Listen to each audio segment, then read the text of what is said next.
আসসালামু আলাইকুম এভরিওয়ান।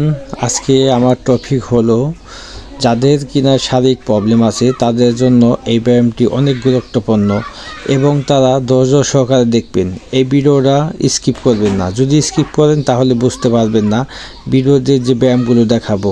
ব্যায়ামগুলো দেখলে আপনারা ব্যায়ামগুলো যদি আপনি ঠিকমতো করেন 1 সপ্তাহ 10 দিন তাহলে আপনারা ফলাফল পেয়ে যাবেন। এবং যারা আমার এই চ্যানেলটি এখনও সাবস্ক্রাইব করেন নাই সাবস্ক্রাইব করে দিবেন এবং বেল আইকন ক্লিক করবেন, শেয়ার কমেন্ট লাইক করে দিবেন এবং সবসময় পাশে থাকবেন।